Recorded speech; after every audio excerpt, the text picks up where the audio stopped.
Hello दोस्तों, कैसे हो आप। मेरा नाम है अंकित सिंह परमार और आज हम आ चुके हैं क्विक रिवीजन सीरीज़ के chapter number 10 chemistry in everyday life में, जहां हम क्विक रिवीजन करेंगे थ्रू एनसीईआरटी। यहाँ मैंने दो हाइलाइटर्स का इस्तेमाल किया है। पहला है येलो हाइलाइटर, जिससे वो चीज़ डिनोट की गई है जिनसे क्वेश्चन बनने की प्रोबेबिलिटी है। वहीं रेड हाइलाइटर से वो चीज़ डिनोट की गई है जिनसे क्वेश्चन पूछे जा चुके हैं प्रीवियस ईयर्स में। सो वक्त गवाए बिना स्टार्ट करते हैं केमिस्ट्री इन एवरीडे लाइफ। आपसे रिक्वेस्ट है कि वीडियो आखिरी तक देखें। सो बिना वक्त गवाए स्टार्ट करते हैं केमिस्ट्री इन एवरीडे लाइफ।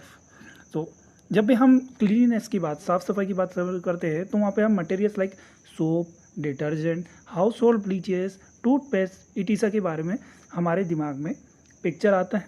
सो और वहीं हम जब हमारे ब्यूटीफुल क्लोथ्स के बारे में सोचते हैं तो वहाँ पे हम उनके सिंथेटिक फाइबर जो कि कपड़ा बनाने में यूज़ होते हैं उनके बारे में सोचते हैं।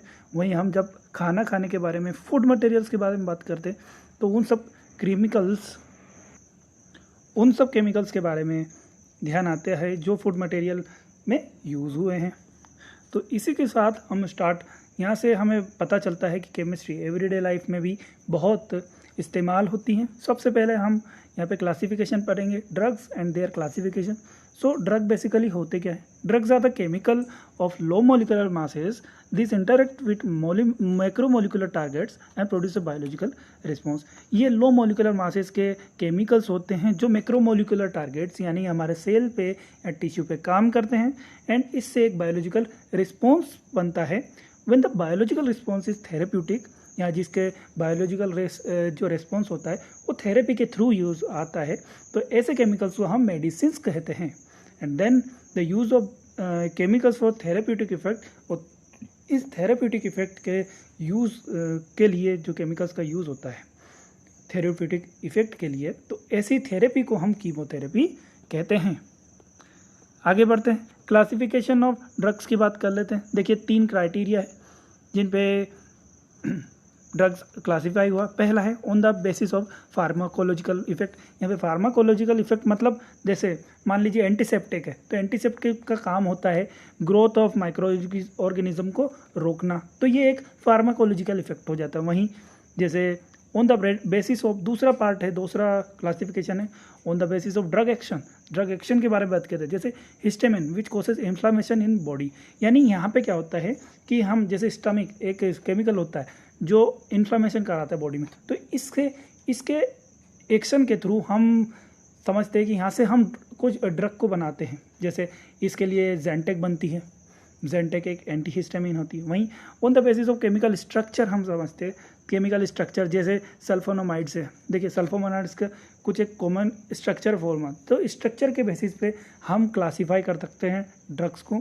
वहीं ऑन द लास्ट और चौथा on the basis of molecular targets, यानी मोलिकुलर टारगेट्स में कोई मान लीजिए कोई जो ड्रग होता है उसमें क्या होता है कि जो एक्शन होता है वो डिपेंड करता है कि देखिए वो सेल पे टारगेट करता है या टिश्यू पे टारगेट करता है। अलग अलग टारगेट्स की बात कर लेते हैं यहाँ पे। अब ये पे जैसे बात कर लेते हैं। अब दूसरा था, सबसे पहला आता है ड्रग टारगेट इंटरेक्शन। अब ड्रग और टारगेट में इंटरेक्शन कैसे? देखिए the protein which perform the role of biocatalyst in the body are called enzymes. हमने पहले भी पढ़ लिया एंजाइम्स क्या होते हैं, बायोकैटलिस्ट होते हैं जो बॉडी में रिएक्शंस करवाते हैं, उनको कैटेलाइज करते हैं। वहीं those which are crucial to communication system in our body are called receptor. वहीं रिसेप्टर बॉडी में कम्युनिकेशन एज ए कम्युनिकेशन का एक पार्ट है, बॉडी में कोई कम्युनिकेशन होता है। जैसे मान लीजिए सरकार और हम आम इंसान हैं, इन दोनों में मीडिएटर यानी जो ऑफिशियल्स होते हैं, जो हमारे नौकरशाह होते हैं, वो एज ए रिसेप्टर या जिनको कहते हैं कम्युनिकेशन होते हैं सरकार और जनता के बीच में। इसी तरह से रिसेप्टर होते हैं ब्रेन, और मतलब ब्रेन में मेनली क्या होता है, ब्रेन ही हमारे जो भी हॉर्मोन्स होते हैं उनको रिलीज़ करता है, तो उनके रिसेप्टर्स होते हैं। यहाँ पे ड्रग्स भी होते हैं, ड्रग्स और जो उसका इफेक्ट होता है उसके बीच में रिसेप्टर का काम ही होता है जो ड्रग का इफेक्ट करवाता है। अब ये सब चीज़ें एक तरह से एग्जांपल लिया है, इसको आप रियल लाइफ में बस एक समझने के लिए हमने यहाँ पे ये एग्जांपल लिया था। वहीं enzymes as a drug target की बात कर लेते हैं। जैसे कैटालिटिक एक्शन ऑफ एंजाइम की बात कर लें। देखिए the first function of an enzyme is to hold the substrate for a chemical reaction. यानी एंजाइम का सबसे पहला काम होता है कि सबस्ट्रेट को होल्ड कर ले किसी भी केमिकल रिएक्शन के लिए। अब जब active sites of enzyme hold करता है और the active sites of enzyme hold the substrate molecule in a suitable position. एक ऐसी सुटेबल पोजीशन में जो एंजाइम वो सबस्ट्रेट को एक ऐसी सुटेबल पोजीशन में रखता है ताकि ये रिएजेंट इस पर आसानी से रिएक्ट कर ले, अटैक कर ले। अब क्या होता है, जो सबस्ट्रेट है वो एक्टिव साइट ऑफ एंजाइम से बाइंड हो जाता है और बाय वेरियस ऑफ इंटरेक्शन, बहुत सारे अलग अलग इंटरेक्शन जैसे ionic bonding, hydrogen bonding, van der Waals interaction, इनके थ्रू जो एंजाइम होता है वो सबस्ट्रेट से जुड़ा रहता है। एंड देन दूसरा, the function of enzyme is to provide functional group that will attack the substrate and carry out the chemical reaction. यानी दूसरा काम जो एंजाइम का होता है वो ऐसे सबस्ट्रेट को ऐसे ऐसे फंक्शनल ग्रुप प्रोवाइड करना जो सबस्ट्रेट को अटैक करेंगे और केमिकल रिएक्शन कैरी आउट करेंगे। अब दूसरा होता है ड्रग एंजाइम इंटरेक्शन की बात कर लेते हैं। देखिए, कुछ ऐसे ड्रग्स होते हैं जो एंजाइम्स की बाइंडिंग साइट्स को इनिबिट करते हैं and prevent the binding of substrate, या सबस्ट्रेट की बाइंडिंग को प्रिवेंट कर देते हैं, या can inhibit the catalytic activity of enzyme. यानी ये बहुत सारे अलग अलग तरीक़ों से इनिबिट कर सकते हैं एंजाइम की activity. Such drugs are called enzyme inhibitor, और ऐसे ड्रग्स को हम एंजाइम इनिबिटर का नाम देते हैं। देन सबसे पहले देखिए, drugs inhibit attachment of substrate on active sites of enzyme in 2 different ways. कौन से डिफरेंट वेज?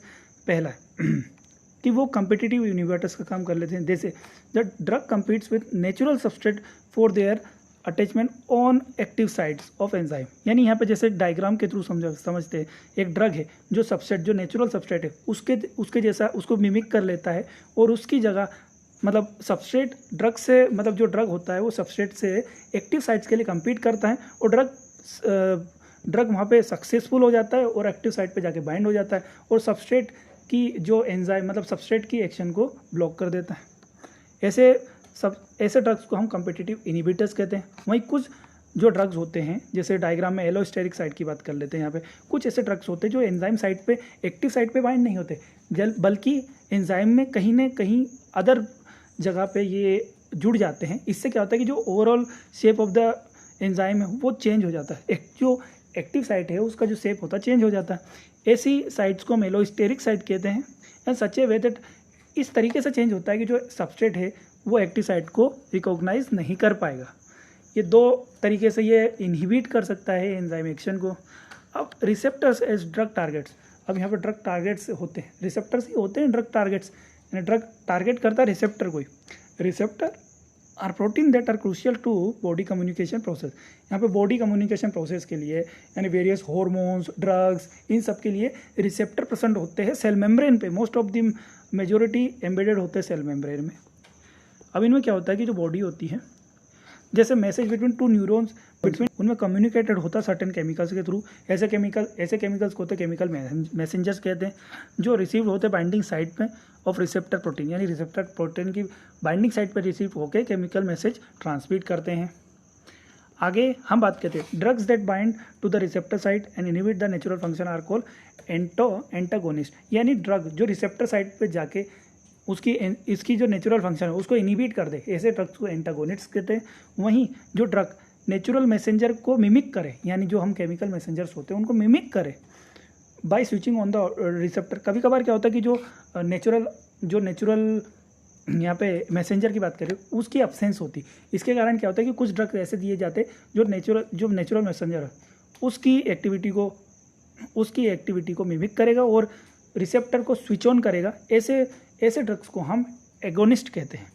अब बात आती है therapeutic action of different classes of drugs, जिसमें सबसे पहला आता है एंटासिड। देखिए, जब हमारी बॉडी में एसिड का रिलीज होता है तो उसमें क्या होता है कि जो स्टमक होता है उसकी जो वॉल होती है उसमें पेन होता है, इरिटेशन होता है। इसके कारण क्या होता है कि इसका जो ओनली ट्रीटमेंट जो अब तक 1970s तक था वो था कि यहाँ पे हम सोडियम हाइड्रोजन कार्बेट या मिक्सचर ऑफ एल्यूमिनियम या मैग्नीशियम कार्बेट को हम एडमिनिस्ट्रेट करते हैं या अप्लाई करते थे। बट इससे क्या होता है कि जब एक्सेसिव यूज़ होने लगता था इन मेटल हाइड्रोक्साइड्स का, तो इससे क्या होता है कि जो एसिड होती है वो और ज़्यादा ट्रिगर होती जाती, यानी एसिड का सिक्रेशन और बढ़ जाता था। इसके कारण क्या होता है कि एक एडवांस स्टेज होती है। यहाँ से क्या होता है कि जब इरिटेशन बढ़ जाता है तो इससे क्या होता है कि एसिड बढ़ता है, अल्सर्स कोज करता है। और अल्सर्स क्या होता है, जब ज़्यादा स्टेज में बढ़ जाते हैं, ज़्यादा एडवांस स्टेज में पहुँच जाते हैं, तो वहाँ पे ये लाइफ थ्रेटनिंग यानी लाइफ को खतरा होता है इनसे। इसके कारण यहाँ पे क्या होता है कि एक मेजर ब्रेक थ्रू प्रोवाइड किया by the discovery of chemical histamine. Histamine क्या करता है कि स्टिमुलेट करता है पेप्सिन और हाइड्रोक्लोरिक एसिड के सिक्रीशन को। अब ये बात साइंटिस्ट को पता चली और उन्होंने एक एंटी हिस्टामिन ड्रग बना दिया, सिमेटिडिन, जो कि इंटरेक्शन ऑफ हिस्टामिन और उसके जो रिसेप्टर्स होते हैं उनको ब्लॉक कर देता है। इस तरीके से जो सिमेटिडिन था उसका इतना ज़्यादा इंपॉर्टेंस था कि जब तक रेंटिडिन या जेंटेक डिस्कवर नहीं हुआ था तब तक ये सबसे ज़्यादा बिकने वाला ड्रग था। इतनी ज़्यादा मात्रा में इसकी कंजप्शन हो रही थी एंटासिड्स की। हिस्टामिन, सिमेटिडिन, रेंटिडिन, इनके डायग्राम से इनके स्ट्रक्चर्स हैं। अब आते हैं नया टॉपिक एंटी हिस्टामिन्स के बारे में। देखिए, हिस्टामिन एक पोटेंट वासोडाइलेटर है और ये नेसल कंजेशन करता है कॉमन कोल्ड के साथ, यानी ये एक वासोडाइलेटर है, वासोडाइलेशन का काम करता है। वहीं यहाँ पे ये कॉन्ट्रैक्शन ऑफ स्मूथ मसल भी क्रॉस करता है ब्रोंकाई में या गट में, इन सब में ये कॉन्ट्रैक्शन में करता है। वहीं पे ये नेसल कंजेशन के लिए भी रिस्पॉन्सिबल होता है कॉमन कोल्ड में। एंड देखिए, कुछ सिंथेटिक ड्रग्स होते हैं जैसे ब्रोमफेनेमाइन, जिसको डिमटेप कहते हैं, या टर्फेनाडिन, सिलाडेन कहते हैं, ये एंटाहिस्टामिन का काम करते हैं। अब इसमें क्या होता है, वाई डू, एक क्वेश्चन पूछा गया, why do mention antihistamine does not affect the secretion of acid stomach. इसका कारण होता है, देखिए यहाँ पे क्या होता है कि ये क्वेश्चन लाजमी है कि यार ये एंटीहिस्टामिन है, ये एसिड के सिक्रीशन को क्यों इफेक्ट नहीं करते।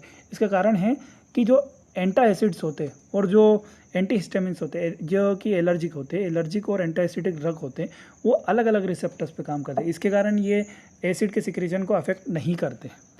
अब यहाँ पे कुछ न्यूरोलॉजिकल एक्टिव ड्रग्स की बात कर लेते हैं, जैसे ट्रैंक्विलाइजर। देखिए, जो ट्रैंक्विलाइजर्स और एनाल्जेसिक्स होते हैं वो न्यूरोलॉजिकली एक्टिव ड्रग्स होते हैं। ट्रैंक्विलाइजर्स रिलीव करते हैं एंजाइटी को, स्ट्रेस को रिलीव करते हैं, या एक्साइटमेंट या इरिटेबिलिटी को इंड्यूस करते हैं, मतलब by inducing a sense of wellbeing इसको ट्रीट करते हैं अच्छे से।